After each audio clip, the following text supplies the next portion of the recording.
রান্না করব আজকে মাগুর মাছ। এখানে মাগুর মাছ কেটে নিয়েছি। এবারে মাগুর মাছটা পরিষ্কার করে নিব। অনেকে মাগুর মাছটা এভাবে কেটে ধুয়ে রান্না করেন, কিন্তু মাগুর মাছ অনেকক্ষণ ঘষে মেজে পরিষ্কার করতে হয়। খুবই ঝামেলাদায়ক কাজ শিং মাগুর মাছ পরিষ্কার করা। তা আমি এখানে পেঁপের খোসা পেস্ট করে নিয়েছি। আধা ঘন্টার মতো মেখে রেখে দিয়েছি। দেখুন আধা ঘন্টা পরে এই যে এভাবে হয়েছে।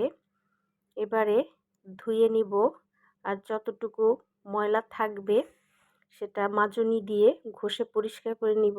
দেখেন মাছটা একদম কিন্তু চকচক করছে। এভাবে মাছ রান্না করলে খেতে ভালো লাগে আর ভক্তিও হয় খেতে। কালো কালো অবস্থায় রান্না করলে খেতে ইচ্ছা করে না, দেখলে অভক্তি চলে আসে। এবার মাছটা আমি ভেজে নিব। আপনারা চাইলে মাছ না ভেজেও রান্না করতে পারেন। তো আমার ঘরে মাছ না ভেজে রান্না করলে খেতে চায় না। তো দীর্ঘ সময় এই খাওয়া অভ্যস্ত হয়ে যাওয়ার কারণে আমার কাছেও এখন না ভেজে রান্না করলে খেতে ইচ্ছা করে না। অভ্যাস মানুষের দাস যাকে বলে। তো মাছ ভাজা হয়ে গিয়েছে, তা আমি নামিয়ে নিচ্ছি। মাছটা একটু কড়া ভেজে নিয়েছি, কারণ আমার কর্তামশাই বলেছে একটু কড়া করে ভেজে নিতে। এবারে মাছ ভাজা তেলের মধ্যেই আমি দিয়ে দিচ্ছি 1 চিমটে জিরে, তেজপাতা,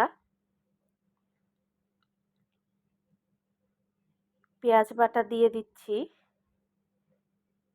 রসুন বাটা, আদা বাটা। একটু মশলা দিয়ে রান্না করলে মাছটা খেতে ভালো লাগে। অনেকে এই মাছগুলো খেতে চান না, একটা গন্ধ থাকে। তো আমি আজকে যেভাবে রান্না করি সেভাবে যদি করেন তাহলে মাছের গন্ধ থাকবে না। হলুদের গুঁড়ো, লাল মরিচের গুঁড়ো, জিরের গুঁড়ো দিয়ে দিয়েছি। এবারে দিয়ে দিলাম ছোট একটা এলাচ, দারচিনি, লবঙ্গ। এবার মশলাটা আমি কষিয়ে নিব ভালো করে। মশলার কাঁচা গন্ধটা যতক্ষণ না দূর হবে ততক্ষণ পর্যন্ত আমি মশলাটা কষিয়ে নিব।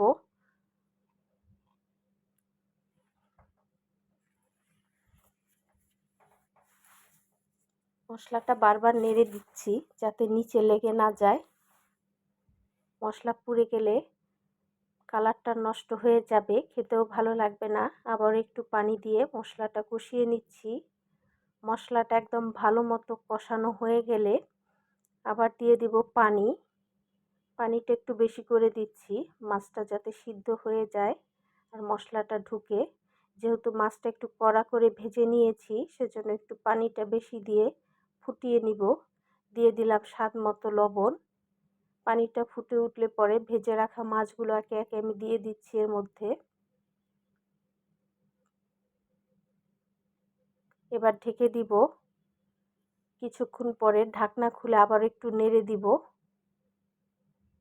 যাতে মাছের মধ্যে মশলাটা ঠিকঠাক মতো ঢুকে যায়। আবারও ঢেকে দিচ্ছি। যদি আমার এই রান্নার ভিডিওটি ভালো লেগে থাকে অবশ্যই চ্যানেলটি সাবস্ক্রাইব করে পাশে থাকবেন। তো রান্না হয়ে গিয়েছে, এবারে আমি ভেজে রাখা জিরের গুঁড়ো দিয়ে নামিয়ে নিব। তো রান্না হয়ে গেল মাগুর মাছ ভুনা। কেমন লাগলো আজকের রান্নার রেসিপি অবশ্যই জানাবেন। ধন্যবাদ সবাইকে, ভালো থাকবেন। সম্পূর্ণ ভিডিও দেখার জন্য। দেখা হবে আগামী ভিডিওতে।